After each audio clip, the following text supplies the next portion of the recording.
the chronic change in the diet, the periodization, and everything makes your body very resilient to being able to take the carbs when you need to perform and race well and still have the benefits of the higher metabolic flexibility.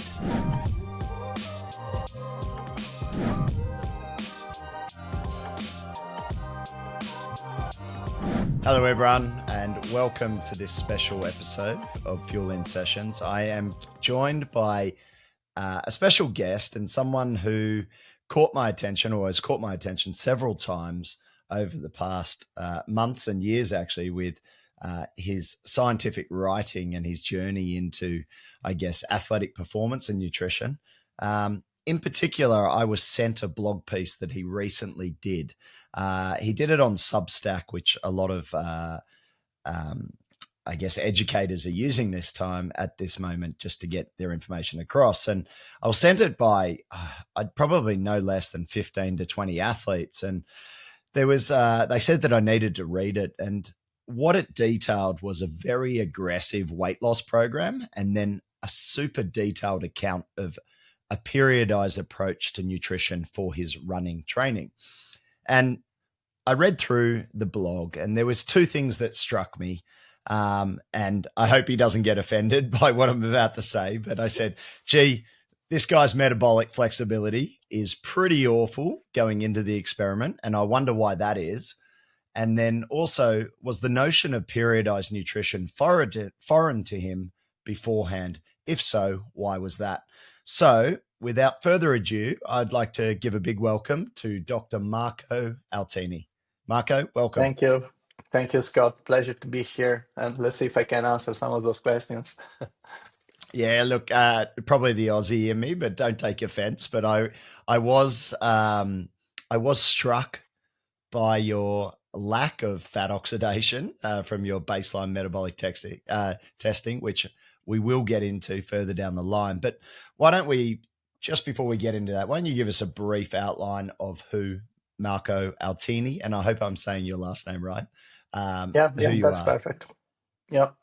Well, my background is a mix of, I'd say, technology and physiology. So I'm a scientist. I've studied first computer science and engineering, then I did a PhD in data science using data collected from the body and physiological data to try to interpret that data and provide useful insights to people in the context of physical activity and physiological stress, typically. Later on, I started a company called HRV for Training, where basically I developed a technology to track the body's physiological response in terms of resting heart rate and heart rate variability, just using the phone and the camera in the phone as opposed to external sensors. There was already, at this point, probably 12, 13 years ago.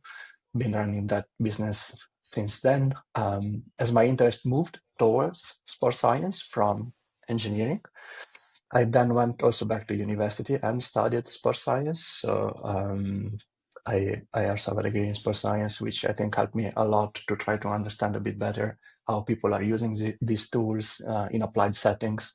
I started to do more applied work myself. I now coach runners, so endurance athletes as well, apart from running the business. And as a recreational athlete, I've also been on, this 15-year-long journey at this point, trying to get a little better. I started, just to set the scene, as a, I started by running a half marathon after a year of training, and it took me like 2 hours and 10 minutes almost, right? So that's, the level was that. So we're not talking about elite performance, but we are talking about how can we understand the body and the limitations we have and get better, right? Because 15 years later, I did run 120. So again, it's just a recreational runner performance, but we are talking about that process of how do we get better with the genetic material we have available, basically. So I think that is the interesting part. And eventually, as you mentioned, nutrition was the last piece that I integrated only this year or end of last year, given that I had pushed what I thought I could do to its limit. Basically, I finally managed to run, sub 3 marathons and things like that. But I was more interested in the very long distance, maybe 50K, 100K. And I found myself underperforming a lot with respect to the short distances. And that's when I started looking also at metabolically how I was working and my fat oxidation, and how I could address that, right? I think there is this common misconception that you're just an endurance athlete, you train so many hours. And I mean, I've done many 20 hours a week, and then you should be all set, right? Fat oxidation will take care of itself and it's going to be fine because that's what you do. But as my data shows, some of us don't work like that. So you train a lot, but your fat oxidation is mostly driven by your diet. And my diet was such that made it basically impossible to improve my fat oxidation until I made big changes. Well, let's dive into that, because I know it's something that Jan and Dr. Dan Plews, who you know very well, we all discussed this on our episode together. And as I did say to Dan, the plan was to discuss your blog piece. I can't even talk today. Your blog piece, but I thought it better to actually talk to you. And why, it is fascinating to me that a man of your intellectual ability and your credentials in terms of scholastic sort of credentials, a PhD and whatnot, that it took you so long to put the nutrition piece into the training piece to see the outcomes. And I guess the real question I've got for you is, what triggered your decision to move away from that chronic high carb diet after so many years? And yeah, I guess to put it another way, like, you had a baseline fat oxidation of 0.15 grams per minute. What do you put that down to?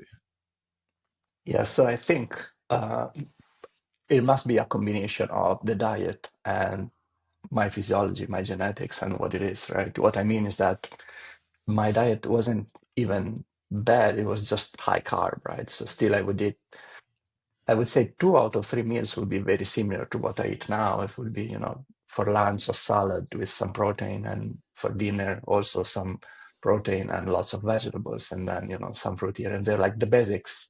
I was just fortunate I grew up in Italy. It's like just how we eat. But then there's a lot of carbs around it. I think especially when we start training a lot, like it is easy to eat well when you don't need to basically feed yourself with like 3,000-4,000 calories per day, right? When it's 1,500, then yeah, it's okay. But then when you have to eat 2-3 times that amount, then I think it's easy to make mistakes. And you think you're just training a lot, and maybe you eat more sweets or lots of refined carbs and all sorts of things that eventually might be detrimental to your metabolism as an endurance athlete. So probably I made that mistake for sure. And it could also be that for some people it doesn't really matter that much, like they are less impacted by this type of diet, right? Also, what we hear as endurance athletes all the time, or at least what I hear, is you need to have more carbs and you need to have more carbs around training, more carbs during training. So as someone that certainly enjoys these carbs, then it just speaks to your bias. I'm like, yeah, sure, I like this. Everybody says to eat this. I would just keep going like this. Like, you don't challenge that thing. You don't question what you're doing because you like doing it in a way, right? So I think there's multiple factors in there that played a role until I just saw I wasn't performing well anymore, right? So last year I was still performing well. I had gained weight, but it was functional to my performance. I still ran my personal bests in shorter distances and in longer distances. So up to a certain point before last summer, it was still working. Then after that, I started maybe having also some gastrointestinal issues outside of training. My very long races here, even when I was doing well, I always had gastrointestinal issues. I just, pinned that down to, hey, this is a 9-10 hours race. Things can happen. It's complicated. It's also complicated to test it. I mean, I have the ability to do that kind of event once per year. It's not something I can do frequently. So it's difficult to really decide, okay, this due to how I'm eating. Um, but then, yeah, over summer, I started having some issues. Over the following months, maybe 6 months, I wasn't performing as well. And then I went back to my lab data and I started looking at things like how is my metabolism working? What's my fat oxidation? How many carbs I'm burning at different intensities? And that's when I saw, hey, here I'm really doing poorly. And then I started to associate that a bit also to how I was, even when I was doing well, I was always underperforming in the longer distance with respect to the shorter one. And I always thought, okay, it must be a running economy, it must be something associated to something other than nutrition, simply because I hadn't looked into nutrition. I hadn't changed nutrition in a way that I could really analyze its impact. And this, I think, also due to how nutrition is maybe communicated at times. What I mean is that even when I was listening to Dan, which we both know is also um, working with periodized nutrition approaches, my perception, sorry, Dan, I apologize for saying this. I know that you hate this. My perception was that he really needed to go low carb to do what he was doing. But it's actually not what he thinks and not how it is. It's just that often the communication around nutrition, you have the extremes that are very loud. It's either lots of carbs or it's no carbs at all. So in that context, for me, it was unthinkable to go the other way, to go very low carb. It was just so different from what I used to do. And I didn't see how I could do that long term sustainably. But that's when, I got more into the nuance of it and everything that you also do and know very well in terms of periodizing nutrition. And so simply, manipulating macronutrients. And yeah, in the past 4 or 5 months, then I made the switch. And when you talk about that, and let's go back to what your habitual diet was. Like, can you give me an example of what you would eat for breakfast? And say you mentioned lunch, but what were you typically eating in the mornings? And you mentioned like the Italian diet. Right, right. So for me, breakfast would always be things like pastry, or if I was being healthier, still would be, lots of oats and jam and fruit and things like that, which is okay, still what I have when I have a hard session. But it was every day that, right? So I was always loading up with lots of carbs for every single day. And that was definitely eventually having an impact together with maybe the snacking on my metabolism. And did you, or were you aware, were you in a caloric, I assume you were also in a caloric surplus, because you mentioned prior to this experiment you had gained a significant amount of weight.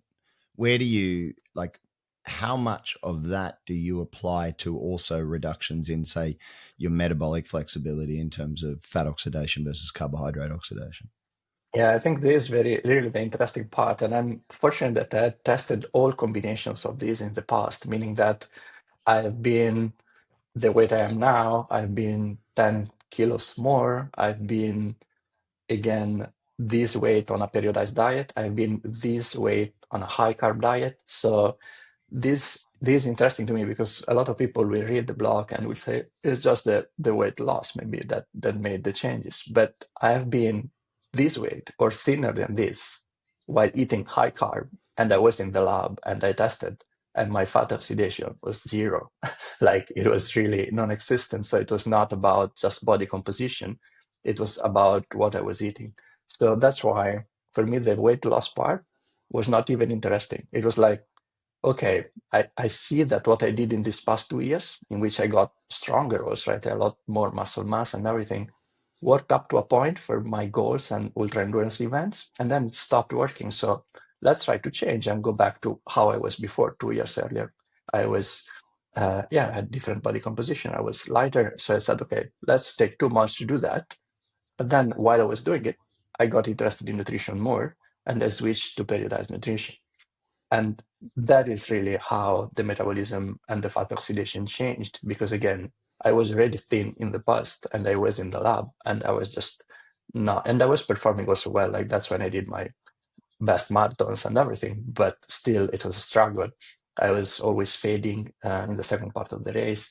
I was cramping a lot. I was having all sorts of issues, nausea with gels.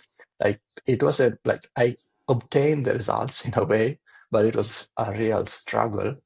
Um, and that again comes back to my body's basically inability to utilize any fat, which simply means I was always depleted when you get, to run for more than maybe 25K, so still very far from the end of a marathon. I was just struggling a lot, and I think again the the diet, the weight loss, and the body composition changes were part of this. But then in the past 3 months have been really stable, and I think that is really when it gets interesting when you're not losing weight, so you're in a state in which you can actually respond to training but you're also manipulating the macronutrients to improve fat oxidation. And indeed, in the past 3 months, the training and the performance have been better than I've ever been to do and before. Yeah. Yeah, it's that's interesting you say that. I mean, if we go back to when you started this experiment as well, and you put yourself on a fairly aggressive weight loss program, you're in a 1,000 calorie a day deficit, if what I was reading was correct. In terms of managing that, and this is when sort of that high fat, higher protein, lower carb came in, which I thought was interesting because what you also subsequently did was reduce your intensity. Is that correct? What I was reading. So you went from having, probably a fairly high load in terms of a lot of intensity, a lot of volume, to actually then saying, okay, I'm going to drop the volume. I'm also going to drop the intensity because I'm going to drop a serious amount of calories. Just talk us through that. Yeah, that's right. So this just how I am, I would say, meaning that for me, it's easier to have a bit of an extreme approach that is focused on a shorter time.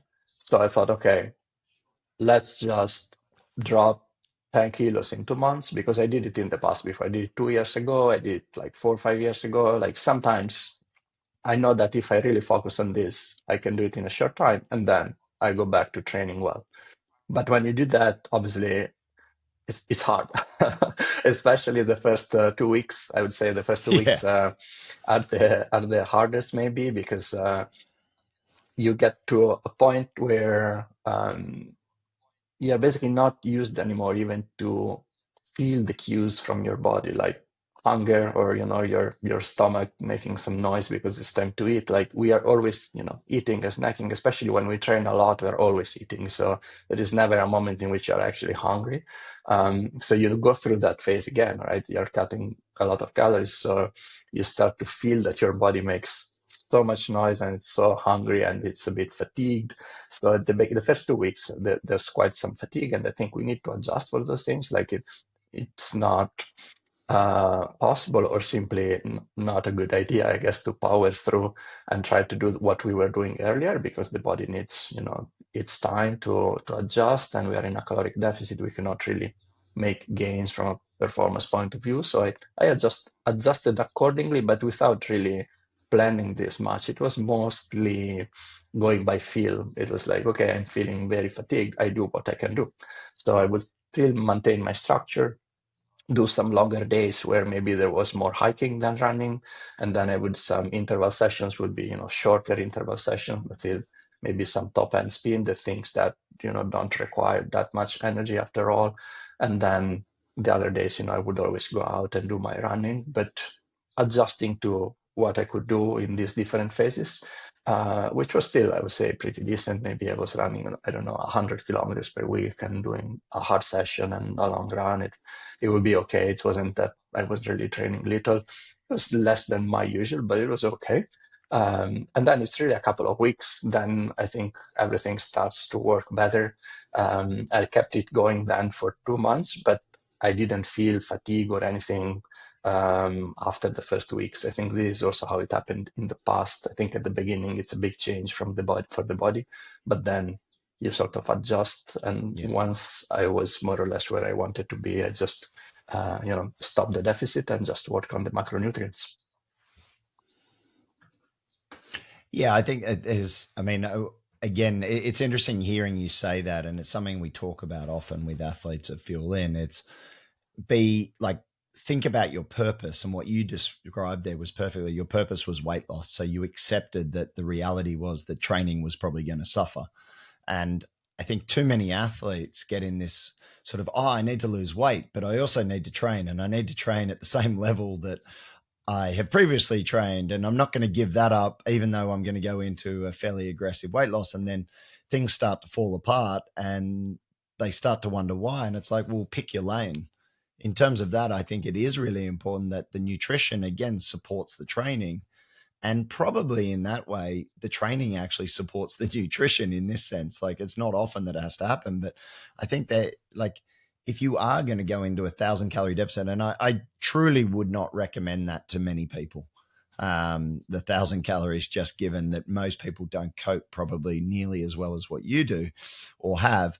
And maybe that's from experience. You've done it several times. But if you are going to go into a moderate to aggressive weight loss program, just be prepared to, I guess, assume the consequences of that, as you described, some lower energy, inability to do like long, hard sessions, and just sort of factor that in. So I thought that was really interesting that you did approach it in that way.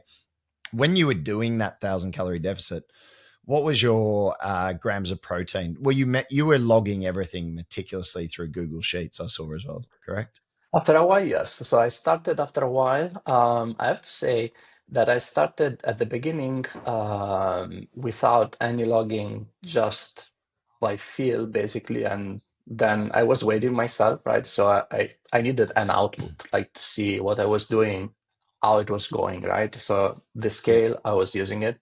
Um, then when I switched the macros, that was new to me, right? So I'd done the weight loss before, but changing macros distribution in the day to support training differently and all the periodized nutrition story, it was new. So I started thinking, okay, let's track this a bit, just because I had no idea, how many grams of carbs or proteins or fat I was having in a day. Like it is not something we know unless we track it. And so I started tracking it, and then I started also thinking, this is becoming an interesting journey. So maybe later I want to write about this. So that's when I got really precise into the Excel sheet and logging everything that I was having every meal, so that I could break it down and also later analyze it and make some graphs of what I was doing. At the very beginning, I think I wasn't really having much. Now, I wouldn't recall the exact grams, but I do recall that when I started looking into this with more care, let's say, and I started periodizing nutrition and thinking, okay, I should have maybe close to 2 grams of protein per day because I train this much, and these days I'm also having fewer carbs, so I still need my calories. And then at a certain point, I started looking what I was eating and logging again the protein amounts. And on some days, I felt like, wow, I'm eating only proteins basically today, and I'm barely reaching this, 2 grams per day. So I thought before probably I was having very little, right? Because some days you really feel like there's on a lower carb day, there's so much protein, and then it's not even hitting these recommendations for athletes. So I think that's maybe something also that could be common for others. We maybe do not really reach what is recommended for this for protein and this macronutrient in general. And that was quite fascinating for me to see by logging it. Yeah, I thought maybe on those days I would have hundreds and hundreds of grams because I felt like I was having protein every meal, but every snack, everything. But it was just barely touching on the recommended amounts. Which is fascinating as well, isn't it, as an experience? And then I guess you start, there's probably some confounding factors in some of your data, in that when you were high carb, you may have been low protein. And would Yeah. maybe that change in protein, maybe that could have made a change even when you were in the very high training load with the high carbohydrates. We don't know, I guess. It might be Yeah. something, I guess, to go back to and see how that goes. Okay. And did you find when you switched to the higher protein, what impact did that have? So at the beginning, with the deficit, it was just, the typical fatigue that I expected. Then after a couple of weeks, the fatigue was gone. I was stable, and that's when I made the shift also with the macronutrients. And then at the beginning, I experienced again some level of fatigue. So when basically going from chronically high carb to periodized nutrition, meaning I would have carbs if I had a high intensity session or a long session, but the other 4 or 5 days I would stay pretty low to see if I could impact my fat oxidation. Then at that point, I would say for another maybe week or two, I was again quite a bit fatigued, not in my daily life. So that was a change. Like before, I was really fatigued in general. Like so, also in the afternoon when doing my work, I would experience moments in which I was pretty tired and maybe I needed to lie down 20 minutes and then come back to it. While when I changed the macronutrients, I was doing perfectly fine during my day, but I would feel it more in training. So I would go out for a run, and after maybe having eggs in the morning, after 40 years of having pastries and other things in the morning. And so that was a change, right, for my body, like to have different fuel at that point. So the first week or two of running was, yeah, I felt more fatigued. Like I felt like I had less energy. So maybe, I cut it short more frequently. Or if I was used to do some sessions where with maybe a harder finish or things like that, I felt like I really didn't have that in me. So I just accepted that, and like before, and kept going and thought, okay, I know my body needs some time here to adapt. There are also many studies that show the time it takes. So I thought, okay, I will give it the time it takes. And then when I start to feel differently and better, I will pick it up. And indeed, it was, those 2 weeks, I would say. And then I was back to normal.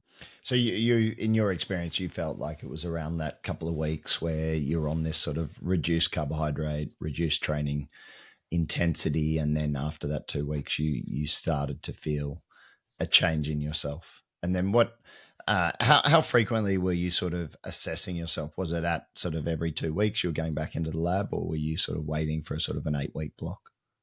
Yeah, I was waiting because at that point also I didn't have access to a lab. So I had tested earlier, and I tested also years earlier when I was, let's say, in my best shape and also lean. So I had data from me, let's say, at different body compositions and at different physical conditions and fitness levels. So many comparison points. And then I gave it 2 months, basically 2 months of periodized nutrition, 2 months of having higher amount of carbs, typically twice per week, maybe one day moderate, and the other 4 or 5 days typically quite low. And then after 8 weeks, I was back in the lab and tested fat oxidation. Yeah, and that's when I got the numbers, and I was like, wow, this worked really well. I was very surprised at the beginning because, as you saw, my rates were super low, and my expectations were also that maybe I could increase it a bit at the low intensities, because also that's what everybody says, right? Yeah, maybe around, very low intensities where you have maximal fat oxidation, you can get better.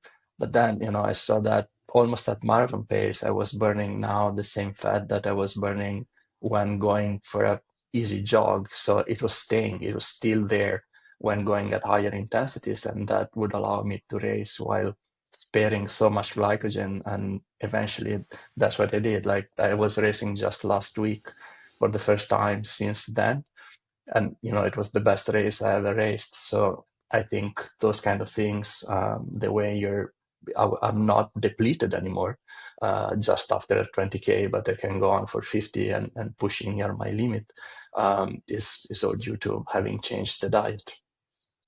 Okay, and before before we get into the nitty gritty of like the actual changes, I just want to talk a little bit about the periodized nutrition, and because I guess we probably should explain that in terms of periodizing the nutrition based on the training intensity and potentially, I guess, as well the duration, and how you thought about that. And you mentioned a couple of things there that you would do lower carbohydrate through certain parts of the day, and let's dive into that, or certain parts of the week. And then when you thought about applying higher carbohydrate and the timings of those higher carbohydrate meals and potentially in session fuel. So let's start with the lower carbohydrate, and let's just define what you were doing in terms of lower carbohydrate and how you thought about lower carbohydrate. So how much carbs were you taking in before sessions, and potentially during these lower intensity sessions? All right. So since I was starting from a very poor point, and my goal was really to try to see how I could move this, at the beginning, I would say, unsurprisingly, quite extreme, meaning that I thought, okay, since I'm doing this, let's try to keep it as low as I can while feeling okay. Which means that I basically cut most carbs except for vegetables, which I would have in, whatever quantities without any concern. And then the rest of the day, I would try typically to snack with things that have fewer carbs, which could be even, for example, now I have maybe, I don't know, avocados and eggs and yogurt and peanut butter and protein powder or a smoothie or something like that. Like all sorts of things that are either have no carbs or have very few carbs, and berries and also some types of fruit. I think obviously there's carbs in there, but I try to make a distinction between, what is regular food that we eat all the time and I think is healthy because there's a lot of nutrients, and what is food that is just carbs, basically like ultra processed sort of food. And then for those days in which I would stay low, Did you since have a target? Did you have a target in mind? so I didn't really. So I doing my reading, I saw that if you want to go to a very low carb diet, typically you need to stay below 50 grams per day. And when I did the math for what I was doing, that was happening very rarely. So it wasn't nearly a keto diet or anything like that. Apart from the fact that obviously there are days in which I would have hundreds of grams for the intensity. Even the low carb days, they weren't so low. Maybe I've done, a day or two per week could be around that. I would say mostly a day, not more than that. And then typically it would be more in the 50 to 100 grams. That I think that is a range that I probably hit many times because as you were telling me offline about your keto diet experiment recently. As you know very well, 50 per day is nothing. Like you just eat vegetables basically, and you hit it. So like, you cannot really have much room Yeah, around it, well, right? yeah. I mean, from my experience, they wanted us having 20 grams of carbs per day, which, Wow. even you mentioned an avocado. I mean, a quarter avocado, I think, or half avocado has 9 grams of carbs in it. It's like, well, what am I eating here? And then you really go down the route of just eating a lot of fat, Yeah. and protein. And as you know, it well, as I've already talked about, I found it incredibly hard and incredibly difficult to maintain any form of performance, but also in any form of social interaction, and also incredibly disruptive to mood and sleep and everything else, which I think we'll talk about Yeah. potentially in terms of things like your because HRV for training and whatnot. So, okay, so you typically we're sort of in let's call it around that, somewhere around 100 grams, which is we would still consider a fairly low intake. You weigh currently, what do you weigh? About 67 kilos. Okay, so we're talking, what do we have, about 1.3 or 1.5 grams per kilo. So yeah, you're definitely on the lower side when you're doing that. Okay. Yeah, on average for And sure. so you Yeah. were taking that in and doing that lower amount of carb, and then I presume pumping up protein and fat around that to try and at least maintain some calories while still being in a very aggressive caloric deficit. Would that be correct? Yeah, that's right. So at the beginning, I would do that. I still, the deficit, I think, would come mostly from training, right? So it's easy then because you go out for training and you easily burn, 700-800 calories. So running easy and eating enough to sustain my needs would still create a big enough deficit, and I would do that way. Then later with the caloric balance, it would be the same with the macronutrients, but then I would just eat more. So typically I would snack more. For me, that's the easy way to do it. Is just that when I'm in caloric deficit, basically I just have the 3 meals, and typically it's regular meals. I don't have the smaller meals because it's 3 meals plus training. It's enough.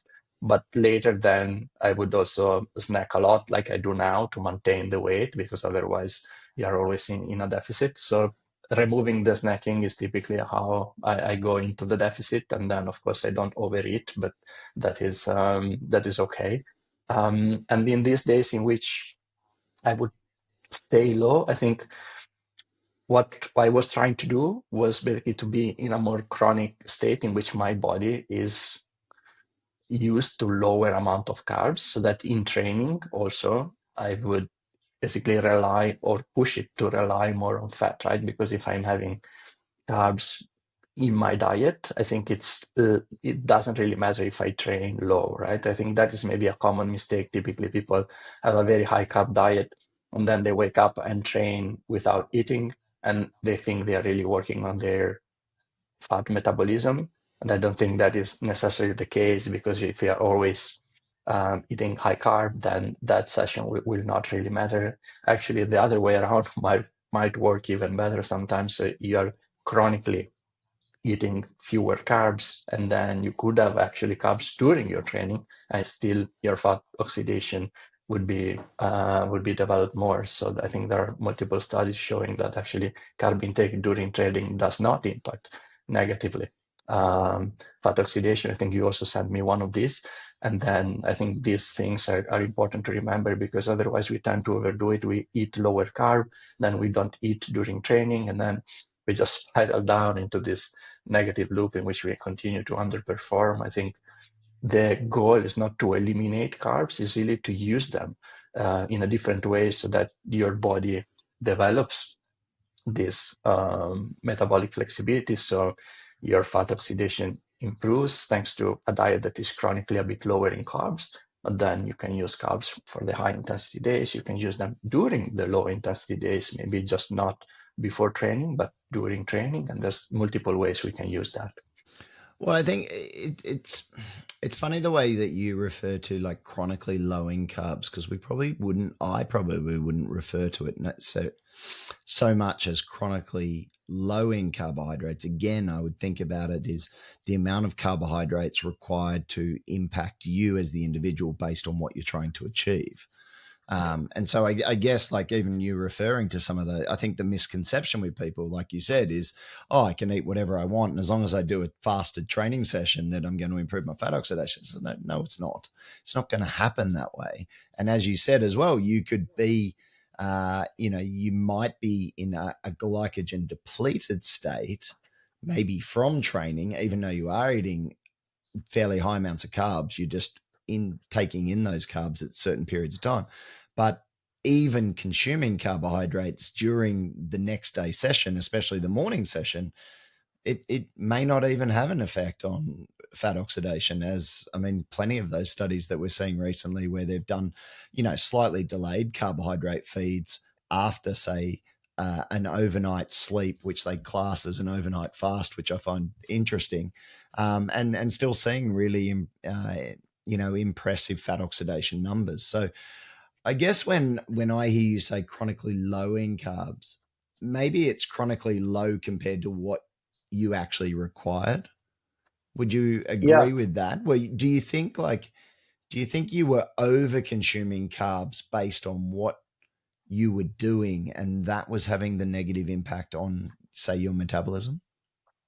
yeah, it could certainly be. I think that it's difficult to be certain even about the way I do things now. I know it's working, but is that the optimal, right? Could I have more carbs, or could I stay low fewer days, or the other way around? Like, I'm sure there is a lot of room there, but it's complex to test this and expensive, so you cannot get the feedback that you probably would need to do this. But we tend, to to think that the amounts that we need of anything is actually higher than what we need, right? It's like with high intensity training. You can make lots of progress with maybe one session per week. You don't have to do that every day. And similarly, with the lower carb and high carb days, you can probably play with that in many different ways, as long as you use them strategically based on your training and your requirements and your physiology. So those kind of things all play a role. On the fasted, I just want to add one thing, because a lot of people, I think that you have to train fasted, meaning, you wake up and don't eat and you have to train that way, which for some, they like it. For others, they find it miserable. And I am in the second category. So I think it's important also to realize that you can absolutely eat. It doesn't matter. Actually, studies from Dan Plews, where he shows that it's really about the macronutrients. So if I have protein and fat, again, just a smoothie, even with peanut butter and protein powder, or just some eggs for breakfast, like, you can have any amount of calories that is just not high carb on these lower days. And you will have the same fat oxidation, or 95% of that, with respect to not eating anything at all. And that will be dramatically different from having a high carb breakfast. So you have really a lot of different ways to do this. It's not that there is the best way. You need to find also what works in your routine. But like for me personally, typically is always to eat, and then to train later. And then what I eat and the macros will just change based on basically the intensity of the session. Yeah, and you're talking specifically about the pre-session feed there, aren't you? So Right. keeping the carbohydrates low, but consuming some sort of food. Yeah, and that would be typically, look, I mean, if we were describing that or allowing an athlete to do that, that would typically be what we would call a red snack. So around 30 grams of carbs, but they would take in a certain amount of protein and fat, again based on their total macronutrient caloric requirements, which I think works very well. I'm definitely in that camp. I hate doing fasted training. My rate of perceived exertion is absolutely terrible. It's probably a 9 out of 10, even when it's a zone 2. And I just find I just perform much better when I eat something. And it is remarkable when you talk to these athletes who probably, from no fault of their own, someone has got in their ear and said, oh, you have to do fasted training, whether that's a swim or a bike or a run, in order to improve fat oxidation. And then you manage to convince them, hey, why don't you have something to eat before? Maybe it is a boiled egg, maybe it is one slice of toast, maybe it is a small half a banana or something. And instantly, the improvement in performance in that session, whether it's low intensity or high intensity, it usually dramatically improves. And also subjectively, the feeling is like, oh, I felt so much better. And okay, and now then control your calories throughout the rest of the day. And if that needs to be lower carbohydrate, depending on the training and what the purpose is, that can be maintained. But at least you've got off to a good start to the day by, eating something before that session. Yeah. So you typically had some food before, lower carbohydrate. What about post fueling? These, when you were in the lower carb, were you purposeful about taking in more carbohydrates directly after these sessions when they were long, low, and after sleeping?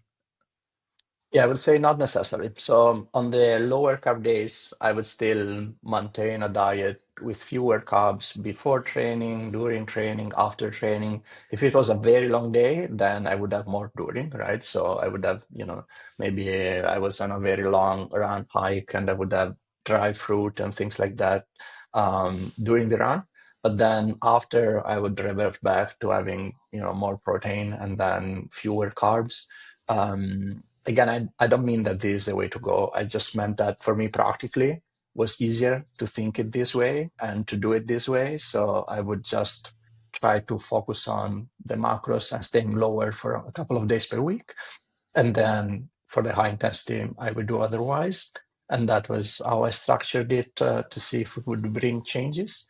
And now that I'm in a different training phase, which is, let's say, higher volume and more specific volume for races that are the marathon or longer, so there is more moderate training, so I naturally eat more carbs as well. Also, having seen the changes in the lab, I am also less concerned, right? Because I saw there's been a huge change, so I know that there is some room for playing with that. Yeah. Before I was a bit in the dark, right? I was trying this and I wasn't sure, like, is it changing in a way or not, right? Before I went back in the lab. So if I had to pick, I would always stay lower because, again, I really wanted to try to see if I could push this. Well, now, not necessarily. So I still do most of the week in which I stay a bit lower, but I would say, a lot less concerned with staying very low or having, fewer carbs. I think there's a lot we can do still with higher, I would say, much higher amounts than keto diet, let's say. Yeah.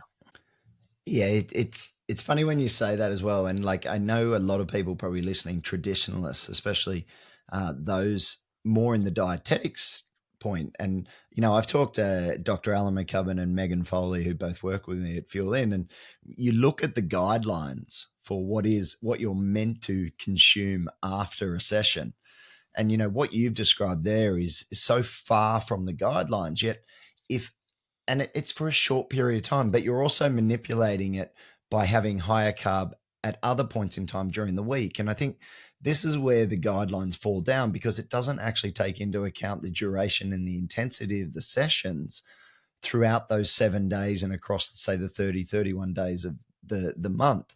And so people get, I've seen this time and time again, and Alan has, and so has Megan, where an athlete will do a long session, but then go, oh, okay, the guideline says I'm meant to have 2.5 or 3 grams of carbohydrates after a session that's lasted more than 90 minutes. And it's like, no, you don't.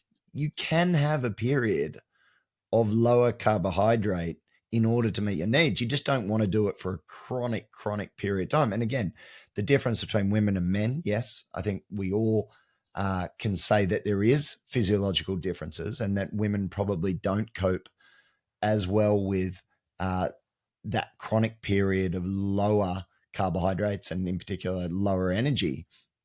But a couple of days here and there throughout the week, coupled with higher days of carbohydrates, I think net it offsets it. And that's generally, like, again, if I'm reading the research, I don't know. Have you read the recent ISSN paper on female fueling? Have you read it? Maybe I It's haven't seen authored it. Yeah. by No. Stacey Sims and a few others. Okay. Yeah, and I just find, like, I'm reading it, and I think, yes, there's some fascinating research out there, but to give these blanket statements of fairly high amounts of carbohydrates after any form of session based on a duration, I think is wrong. Especially when, if we again, I think there's that distinction between elite athletes, or professional and elite athletes, versus the age group athlete, and the age group athlete who maybe is struggling with weight. Yeah, for sure. Context matters there. Correct. It's context. And it's like, if you go and follow these very high carbohydrate recommendations on a daily basis, overall, your probably total caloric intake is going to go through the roof. And B, as you say, it probably is going to have a negative impact on your metabolism, because you're probably consuming an amount of carbohydrates in a form, most likely probably processed or ultra processed, in order to hit those numbers, that's potentially going to have a negative impact on you. And so I think it's so far from black and white at this point in time, isn't it? Yeah, for sure. And again, I think the beauty, in a way, of this approach of periodizing nutrition is that, nothing is off the table, right? You're not saying never eat this, never eat that. It's really just about using what's available depending on the requirements of training. And, it's so simple, it makes so much sense, but still, again, as you said, also the guidelines tend to be generic for, yeah, sure, they will be adapted to duration of exercise, but not all 90-minute sessions are the same. in a week, I might want to work on different aspects of my physiology. So if I want to work on performance or cardiorespiratory aspects, I will have a lot of carbs to have the best performance and do my high intensity session. And then if I want to work on metabolic flexibility and improve fat oxidation, I will stay lower those days. Like I think all the athletes understand that you need to stress the body for the body to get better. And there is also another way to do that. If you're always maybe overfeeding it certain macronutrients, then those parts of your physiology will not be developed as well. Yeah, I think it's. I should front this and say that Marco unfortunately never used fuel, and we may have been able to make his life a lot easier than all the guessing and everything that you did before. And obviously, I'd love for you to come on Fuelin at some point in time and just give your feedback and see how closely it mirrors what you actually did throughout Sure this thing. experiment, which I guess is ongoing. Now that you've done this experiment, it sounds like it's not necessarily going to be an experiment. It's more going to be a way of life. Would you agree with that? Yeah, I think so. I didn't think it would be so for a long time. So I I made the change and I thought I was really focused on, hey, I have this 100K race at the end of May, and this is why I'm doing it. And then later, maybe the periodization itself, I will also periodize that, meaning that then maybe for a while I forget about it and then I get back into it. But now it's been 4 months and I feel good. And again, nothing is off the table, right? So if I want to have a pizza, I'm just gonna decide, which day of the week I have it based on my training, but I will have it. So it's still everything can be eaten. I feel like I'm eating better, my health is better, my performance is better. My partner is also similar to me in a way that she likes to try these things and she trains a lot. She also trains for the same 100K. So we both eat like this now and we both are doing well. So we are thinking, okay, why change?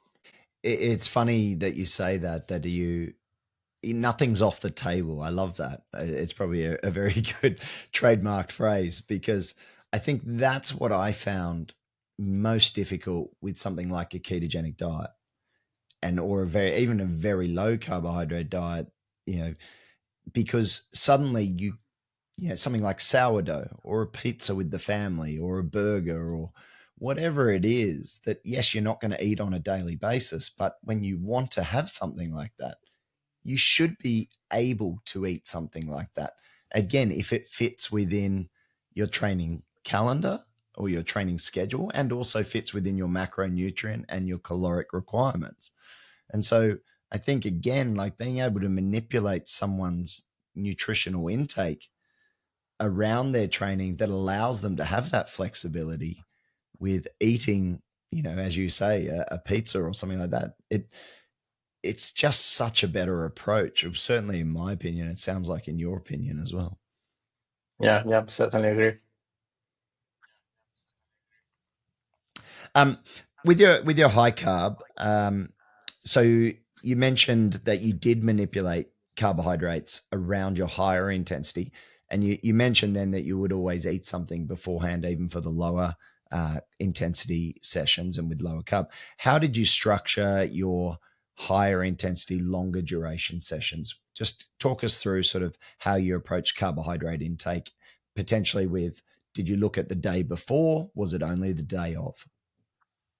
Yeah, so again, as you mentioned now, we have two options, right? So we could load the day before, we could load the morning of the workout, or of course we could load both times. At the beginning, I tried also to load the day before and then not to eat high carb in the morning. I thought maybe let's try this. I never did it before. And for me, it was just not working. So I would not be able to perform. Well, we know that through the night, glycogen in the liver basically is depleted. So like those resources are not there. And I guess just having more glycogen in my muscles wasn't doing the job. So for me, it was not working. So I reverted back to having high carb breakfasts before workouts, and that for me works really well. What I do the evening before does not matter as much in my performance, even if I do a long session, maybe I run 25, 30 kilometers at marathon pace. So high intensity and long duration. Um, a very large, high carb breakfast, 2 hours and a half, 3 hours before training makes me perform really well. The evening before, typically I do have carbs simply because, as we just discussed, I also enjoy them. So I'm staying low carb most of the week, and that may be, I feel like a nice, just to keep it stereotypical with the Italians, I feel like a nice pasta or something like that. So I will have that because I enjoy it, and then I use a bit maybe the training and the long session as an excuse. And then, even though I know that performance-wise doesn't really change so much, but I will have it. And then the morning after, I will have what I know it's essential for my session to perform well. And then I will do the session and go back to the other regime, let's say. I guess one thing I'm hearing is that you have the luxury of eating your breakfast at what, 8 o'clock in the morning? What time were you eating your breakfast? Well, I have to say that there's something else that happened with the diet. I've started waking up a lot earlier. Like I feel like I get the sleep I need, right? I'm performing well, I'm training a lot, I'm working well, but I'm just sleeping less with respect to when I was eating high carb chronically. I don't know what's the link there, but so normally these days I wake up maybe before 6 a.m. So it's still, yeah, it's pretty early for my standards. But then, yeah, I have my breakfast at that time. Then maybe I go for the session, yeah, around 9. And then by the time I'm done, it's lunchtime. It's have you cut out the Chianti at night? Is that the secret? I actually haven't been drinking for years for another reason, so that was already off my diet. Yeah. Okay. Okay. All jokes aside, though, I mean, I guess even if you are waking up in the morning, so what we typically see with athletes is they will have to wake up in the morning, but then train very early as well. A lot of them don't have that luxury of, say, 2 or 3 hours beforehand Right. in order to consume a very high carbohydrate breakfast or snack before training and then be able to train. So I think it's interesting, isn't it? And again, it's not black and white. You feel better with some carbs the night before, but then a very high carbohydrate breakfast, knowing that you have the luxury of 2 or 3 hours later doing your longer session. Other athletes, and that's very typical, I think, of say a professional athlete. If I can think of many of the pro triathletes I work with, they all typically will do that sort of regime. Whereas I think for majority of age groupers, um, they're probably in another scenario where they have to wake up very early in the morning and train, and then probably by 8, 9 o'clock get to work. And so I think with those, again, it's probably experimenting with very high carbohydrate meals the night before, but also a fairly significant carbohydrate meal first thing in the morning, which you mentioned about your gut and having issues with that, and we can dive into that. But um, you know, even that snack, and again, I hear this consistently and constantly from athletes. Oh, I can't eat anything before my training because it gives me GI issues. And it's like, well, let's start with something small. Let's bring that in. Okay, now you're feeling better, hopefully, with the session from a performance standpoint. But how did you go from a gut perspective? Oh, it was a bit uncomfortable. Okay, let's do it again. Oh, that got a bit easier. Okay, let's ramp up the carbs now. Let's see if you can take in 50 grams now and see how you go with that. Oh, that was uncomfortable. Do it again. Oh, it felt better. Okay, now they're starting to sort of play around with some gut training, taking in carbs for the session and so on. So I think it's always, there's nuances, I think, with every athlete. And as you describe, it's finding what works for you. And I guess you had a fair degree of patience with that as well. And you were open to experimenting with yourself. Yeah, yeah, for sure. I think either patience or desperation, right? It's when you are making the biggest changes, is because clearly something wasn't working and it's time to do it differently. And then, yeah, you give it the Yeah. time it takes. So let's get into that. I know, look, I've taken up a lot of your time, but I do want to get into a couple more things just before we say goodbye.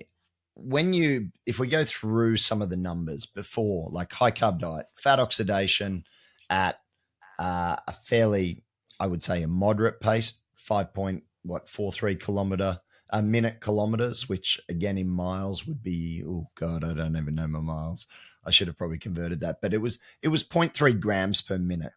And when you got Right. into a faster pace at say, let's say a little bit over 4 minute Ks, you were down to half of that. So you were 0.15 grams per minute, which I would say is as low as I've ever seen on a metabolic assessment, to be honest, especially someone who is a good athlete. And you said we're running sub 3 hour marathons. Were you really surprised by those numbers? Yeah, so I let's say that it matched how I was performing or feeling. So for me, it's been really a struggle. Like I've been running many years, maybe 6,000 kilometers per year. Like more than 100K per week consistently, many years. Among the recreational runners, the people that do what they can, I was still high volume for a runner. But for me, it Yeah, was for sure. always getting worse in terms of performance with respect to what I could do in the short distance when I was increasing the distance. So I could see people running the times I was running with a half marathon time that was maybe 5 minutes slower, right? So I could see that the long distance, which was really my passion and where I was training the most and where I was putting my energies, was not, giving me back what I was putting in. So in a way, at the beginning, again, I thought, okay, because I had very poor running economy as well. So I always pinned it down only to that. And that I saw that it got better over the years. Um, but still, I would experience the same issues. Like I would cramp every single long run. For me, it would always be a big issue. Um, and these issues eventually, I would say, are explained, at least in part, if not in a big part, by what we could see in terms of lack of metabolic flexibility, basically just how I was burning through the limited resources of glycogen we have in ways that are just unsustainable. Yeah, so you put your cramping down, which again fits one of the four hypotheses for cramping as what glycogen depletion. You felt But, like just because you were becoming so depleted that it was contributing to your cramps cramping. are so hard to it's so difficult to understand what is coming from, what is the issue, so many different theories, but I cannot say, okay, this is the reason, but I can say that I've been suffering from this for as long as I can remember, and now it's a lot better. So I think that being depleted Yeah. in terms of glycogen was an issue. But what I think is really interesting here is that the solution was not to have more glycogen, right? It was not like everybody told me for years, have more carbs, and then you will solve this issue, which I understand it's trying to tackle it from the opposite angle, right? It's still the same issue, maybe glycogen depletion. So let's just have more gels or more things, and I would just add to the depletion. I would add the GI issues then. So it would just be more problems. While what I needed was actually to change the diet in a way that metabolism would change, and then I would not get depleted, not because I was feeding more carbs to my body, but because my body was not using so many. And that really, like in the past sessions and races I did, I mean, I could never have any issue or fatigue or cramps or decrease in performance at the moments in which I had it in the past. So I think my body at least does work better with this level of metabolic flexibility as opposed to just feeding it more carbs during training. Well, I guess there's an interesting question there, isn't there, for practitioners as well? Because yes, typically we will say, okay, you probably got a low carbohydrate intake going in, and that could be one of the potential reasons for your cramp, combined with fluid balance, electrolytes, and training status, I guess. But if you then actually looked at you and you were saying, well, hold on, I'm taking in over 100 grams an hour, I would be thinking, okay, well, no, that's not what we need to be changing. Okay, we'd probably look at fluid balance and then electrolytes and think. But probably at the back of my mind, I'm not thinking, okay, this guy has a massive metabolic flexibility issue, and that's why he's becoming potentially carb depleted or glycogen depleted. And so it is interesting to think, and it makes me think, okay, for these athletes, and maybe as a practitioner, if you are listening to this, like getting assessed. And I love assessments because it's like test, don't guess. It's like if you can, as an athlete, get good quality metabolic assessment, it does wonders. Like, doesn't it? Because you suddenly see in front of you, oh my God, okay, actually I'm really good at burning fat. You know what? But I just have no top end. I can't run fast and I can't utilize carbs at the top end. Okay, we're going to work on that. Or in your case, yeah, you're burning literally zero fat at slow speeds and high speeds. Well, what have we got to do? We've got to improve that. And again, I guess majority of the time that would be through base training, which you did, and then manipulating the nutrition around your training, which is exactly what you did. And Etc. it's yeah, it's funny when you look at it, you just wouldn't. I guess the assumption, and the assumption is always the mother of all f ups, isn't it? That you actually have great metabolic flexibility because you're a high performing athlete. And I think this is what Dan, myself, and Jan were talking about the other day. There are a lot of unhealthy athletes out there performing well, but potentially underneath it all, actually incredibly unhealthy and actually not really doing what their body probably should be doing. Yeah, yeah, that's right. And it can only last for so long. So I think it's valuable still to have a look. And metabolic testing, especially for people that might be in a similar situation as mine, if you recognize some of your limiters in what were Mm. my limiters, it's easy, right? It's metabolic testing at low intensities is also, it doesn't disrupt training. It's not that you need to do a VO2 max test. You're just looking at how your body works at a range of intensities that you can basically do any day, and the data is extremely informative. Yeah. And I mean, so at the end of the 8 weeks, I mean, you literally had a six-fold increase at your top end speed, a little bit below your, well, is that your marathon speed at 4:25 And minute case? maybe 50K pace, yeah, so a bit slower than marathon pace, yeah.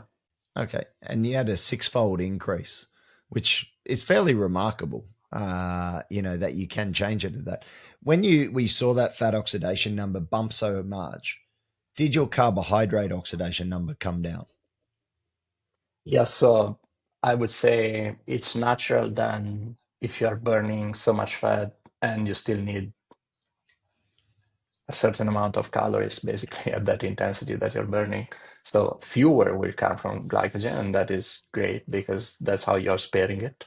But still, at the top end, in my workouts, I would perform as well as I did in the past or better. I never saw negative changes in performance. When testing lactate, which obviously happens to increase only in case we are having carbs, and that's the metabolic pathway, right? And then my lactate levels would be higher than they were before after a VO2 max test when I was chronically eating high carbs. So my body's ability to burn carbs will certainly maintained at least in the same way. And I think that is also maybe a common misconception is again the the frequency at which we need to do things for them to happen, right? Just like the high intensity training is not every day, that and still it works. And eating high carb also is not every day for me now, but it still works, right? Yeah, I don't lose the ability to do that well when I train hard just because I don't do that every minute. It stays there. I'm not in a state in which chronically I avoid that. It's not a keto diet or something very low carb where you might actually argue that that happens. I think there's data to back that up. But if you just Mm, periodize the nutrition definitely. and that, yeah, and do this a bit differently, then you maintain the top end and you improve the fat oxidation even at high intensities. So to me, it seems that you can get both advantages. Yeah, I think that's the whole point of, I mean, what you've done in your little experiment of n equals one. Exactly the approach we take at Fuelin is don't have chronically low periods of carbohydrate, don't have chronically high periods of carbohydrate, base it around what the training is and the intensity. And as a result, those short term changes in what you're doing, they can have, I guess, those chronic changes over time. Which I think you said, you had a great quote, if I can find it. You said the chronic change in diet impacting metabolism was robust. Can you just explain what you meant by that? Yeah, so I think a common concern when we do go through this is that we could also make the mistake then of thinking that we really don't need carbs, or that if we have carbs, they will change and they will make all the work that we did basically go away, right? They will change our metabolism acutely. But our chronic periodized diet, again, having days with higher and lower amounts of carbs depending on what is needed, makes your body resilient in a way to acutely having more or less carbs in a way that you don't, so to speak, ruin everything that you've done for months with your diet. And I tested this also in the lab because everybody will say, yeah, sure, you can do this diet, but then you have some carbs before a race, and then your metabolism will burn the carbs first. So everything that you did is useless. That is not true at all, actually. So if you have carbs before a race, your body will still be heavily reliant on fat as a fuel, depending on the intensity, of course. So for an ultra race, all the work that you did will be there, and then you can have the carbs because that is useful for performance, for maintaining blood glucose, for a number of reasons. And that will not change what you did before because it's a chronic change that your body has done. And I tested this in the lab in a simple way. So I did the test first, after having my usual lower carb breakfast. So again, I ate, I got probably an omelet, something like that. Then I went to the lab and then I tested and found the numbers that you saw. So fat oxidation was, I think, above zero point 0.8 grams per minute at any intensity. So I thought, wow, this is working also when I'm running at race pace for a faster race. So maybe there are some gains also there, not only for 100K races and things like that. And then I thought, okay, now let's eat some carbs. So I had 2 jars, 40 grams of approximately maybe 45 of carbs between the first test and the second test. And then I tested again. And then my fat oxidation rates were lower by, I don't know, 0.02 grams per minute, like nothing basically. It was the same data. And actually, I was on the treadmill. I had almost finished, and so the person that was testing me, he knew that I was testing this and the protocol, and he asked me, "So how did it feel to do the second test? With the carbs and everything?" I said, "Subjectively, pretty much the same." So, and he had all the data there, and he said, "Also objectively." So, there was no change in VO2 and VCO2 in relation to having more carbs. And the data I had before, from the years before that you mentioned, was maybe, yeah, 5, 6, 7 times fewer, lower in terms of fat oxidation. So I think, again, the chronic change in the diet, the periodization and everything makes your body very resilient to being able to take the carbs when you need to perform and race well and still have the benefits of the higher metabolic flexibility. Yeah, it's awesome, and what you've done there with that is actually, yeah, I mean, you've replicated some of these other studies where they've shown, taking in carbs doesn't blunt the fat oxidation. Interestingly, with the keto study, um, we made we were given the option we could eat no sooner than 2 hours before, so we had to have at least a 2 hour interval between eating and then the testing. But at all times, I've always had overnight oats with a fairly large amount of protein in it. I think it had around 40 grams of protein, but around 70 grams of carbs in it as well. And getting tested, I've had that done twice now. And again, same thing, because chronically prior to this keto, it was very much a periodized nutrition approach for me. My fat oxidation was over 1 gram per minute, which they thought was very interesting considering I've never been super low or keto. So it's going to be fascinating going back for the study in a week's time or 2 weeks' time. I will consume exactly the same breakfast going into it to see what has happened, and whether whether it does have that blunting effect. My inkling is it shouldn't have any impact on fat oxidation, whatnot, and actually, I'm fairly certain fat oxidation has gone up, what I'd expect it to, but it does confirm it's the chronic, isn't it? It's the constant, it's the consistent that makes the difference, and I think that's probably the hardest thing for athletes to get their head around, but also to adhere to, because I think everyone wants the quick fix these days, don't they? They want the, oh, if I go super low carb, then yeah, I'll improve my fat oxidation, but for at what expense? And then, throughout the week, throughout the months, does that just impact everything else?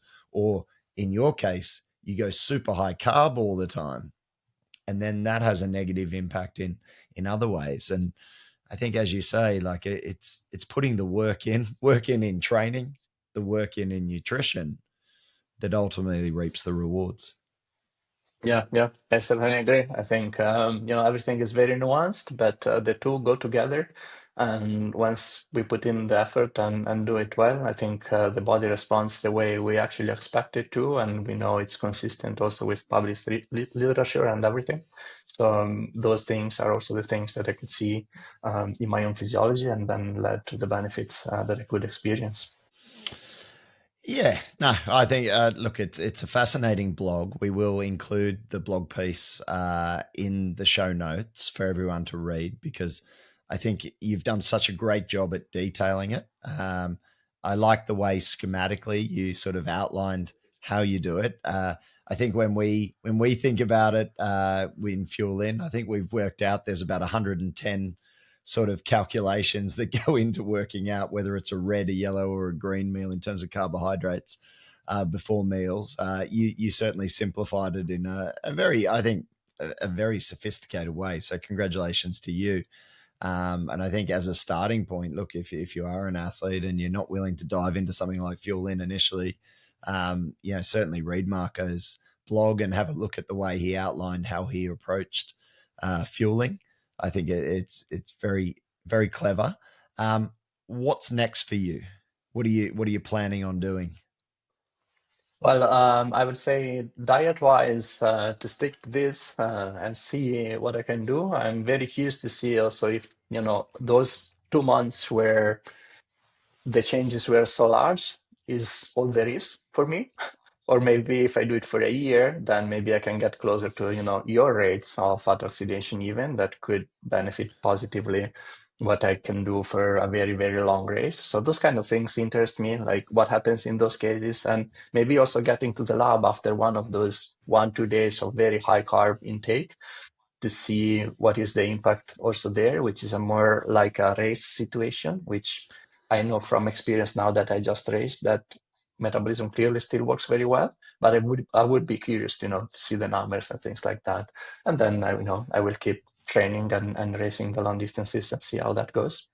I'd love to see that, Marco. I think if you did a carbohydrate load, I mean, well, one question I forgot to ask is, now that you've seen obviously your fat oxidation go up, and I know you go into detail about running economy and the potential for what you used to have to ingest in carbohydrates, and now theoretically you could go down to around 20 grams of carbs. In your ultra endurance, are you still going to go high carb even though your fat oxidation is massively improved? Because reading around it and reading some of the studies with the ultra endurance athletes where they're consuming 120, 140 plus grams per hour, their performance has been massively improved. Are you now going, okay, my fat oxidation's great. Now I know that I have the ability to use the fat on my body, but I also could tap into fairly aggressive amounts of exogenous carbohydrates to really ramp up performance. Are you slightly excited by that? Like, yes, I get you can go low carb and probably perform. And we saw that with that recent study, the Prince study, where, they had the low carb and the moderate carbohydrate, and they both did as badly as each other, in my opinion. Are you excited that you potentially could take in very large amounts of carbohydrates and just absolutely smash it out of the park, given your new sort of ability to use fat as a fuel source?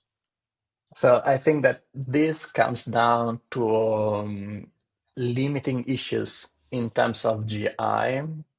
And yes, we can also train that and improve that, but that remains for me a very important consideration. So what I mean is that if you can eat periodized and then you can have lots of carbs during racing and feel good, great. Like I don't see any reason not to have those carbs, right? Because as you said, metabolism is there, it's working the way it should, and then you just have the extra gains that you might have with higher carbs intake during exercise.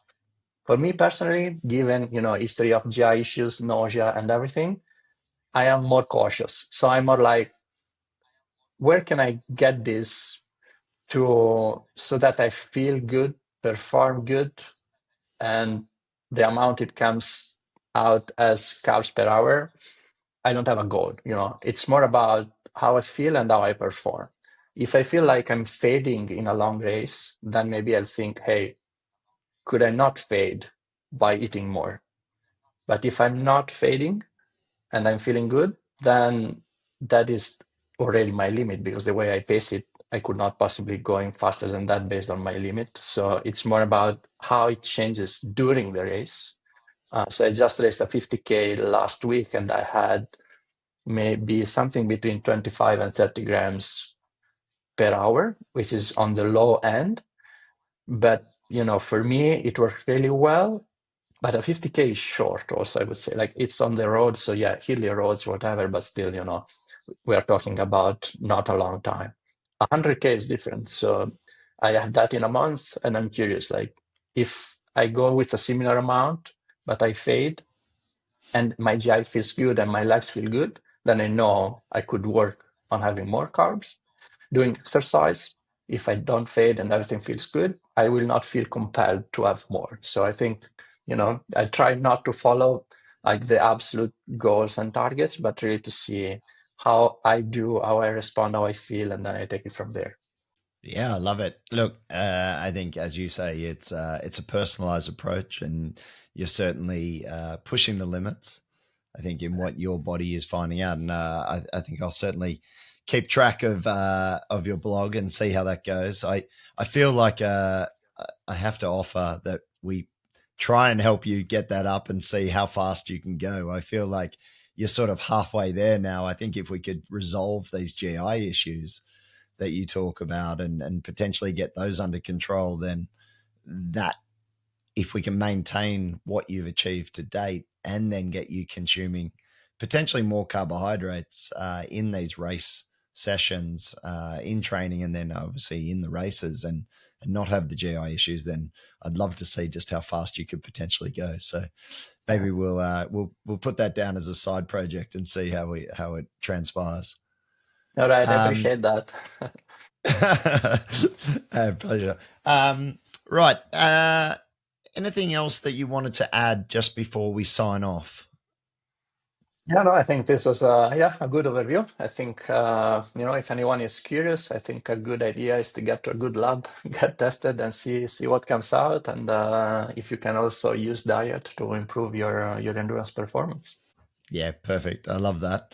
Well, Marco, it's been a pleasure. As I said, I will include your blog details, and I know they can sign up for the newsletter via that. And as always, pleasure, and we'll catch up soon. Thank you. Thank you so much, Scott. Bye.